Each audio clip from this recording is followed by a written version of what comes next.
Hi, so let's begin tips 1 to 10 of how to write correctly. Firstly, start writing on a daily basis. The more you write, the better you become at writing. It's as simple as that, right? Practice makes perfect. So it just makes sense that you want to get into the habit of writing every single day. You don't have to start writing pages upon pages each day. Your goal is to form the habit of where you sit down at your computer and you start typing words into a document or a notepad. You can write about anything. For example, you may want to write about your activities the day before, or start mapping out a business plan, or outline blog posts.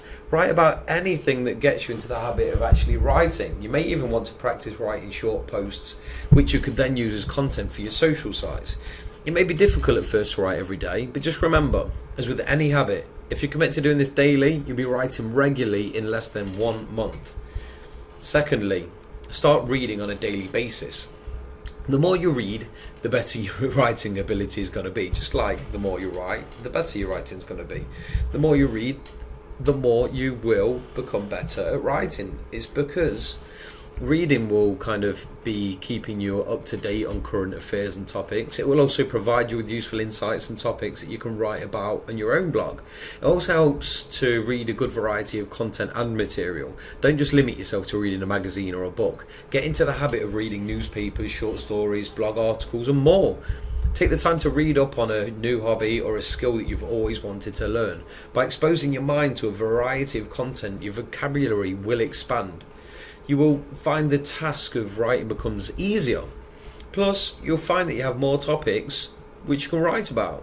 Number 3, write in a comfortable place.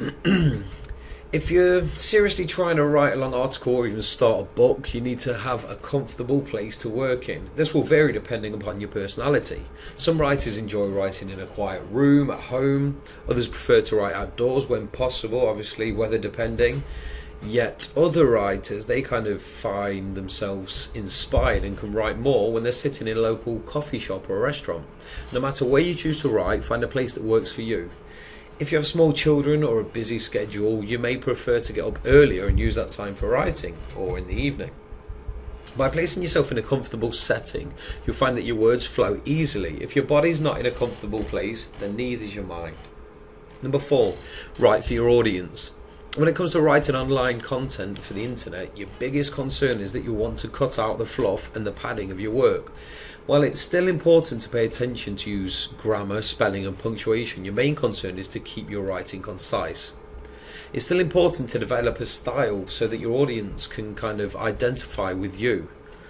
You'll want to aim your writing at a general level. This means that you're not overly using long or difficult words and taking your reader kind of to a different dimension that they don't even understand. You need to talk to your reader as though you were writing to a friend. With the emergence of the internet, writing styles kind of being different now and more relaxed than ever before, it's still important to maintain a professional quality of your work so that you can obviously brand yourself as an expert in your niche. Number 5, use complete sentences. While writing for the internet, it kind of requires you to be friendlier. You still need to write correct sentences, obviously, so don't let that slip. Your sentence structure should be complete and concise. An example of an incomplete sentence is when you suddenly place the word when at the beginning. The use of this word kind of makes a statement incomplete, such as I'll give you an example. When I complete this project. Instead, you should write, I completed this project. If you use an online spelling and grammar checker, an incomplete sentence will be referred to as a fragmented sentence. And because online writing rules are viewed as more relaxed, it's okay to break the rules now and again. You will notice that there's a lot more online content that has sentences that start with the words and because. This was definitely something that any good English teacher would ever tell you is correct. But now it's viewed as acceptable. Number 6, you need to be researching your topic. So before you sit down and write, you want to take the time to research your topic. This is extremely important when it's based online. Always keep in mind that the internet users are looking for current information and facts. By researching first, you'll have timely facts and information that you can automatically include in your blog posts and your articles. By taking the time to research, your content is more likely to be shown as relevant content in the search engines, which is another big bonus, right? What this means is that your posts, your pages, your articles, and all those other kind of things are likely to show up in the top results of any search engine. And once you've compiled your research, you'll be able to easily create a good outline for your topic. You may even find that the direction you first had in mind can often change. Researching can help you discover new and unique angles that you've not even thought of, so that's why. Number 7, use current events for blog posts. If you want to consistently create good content for your niche, then it's imperative that you stay up to date with what's happening in your niche. Makes sense, right? This can be done by subscribing to other blogs in your niche, by using an RSS reader, then simply get into the habit of checking your reader each morning for important news. This has a dual purpose for you as a writer. Firstly, you'll be staying on top of all the latest news developments and gossip in your industry. Secondly, this news can easily provide you with a long list of ongoing topics for you to write about. Other ways to stay on top of news is by creating Google alerts and by checking sites such as Google News regularly. Don't forget to subscribe to top blogs in your field, as they can help inspire topic ideas. Number 8, you need to be creating an outline. If you find that you're often stuck writing a complete blog or an article, have you ever considered using an outline?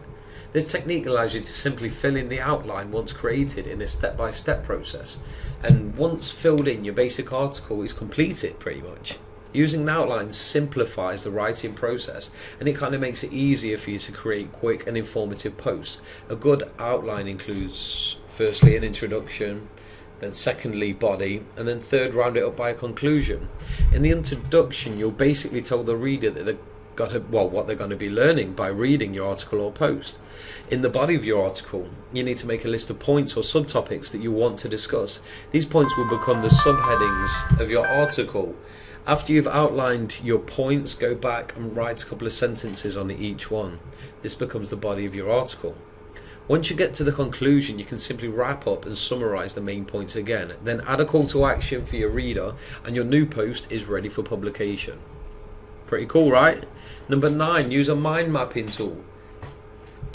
If you like the idea of the one that I just told you about previously, then you could consider using an outline that you're about to love. Mind mapping tools for writing, like I just said.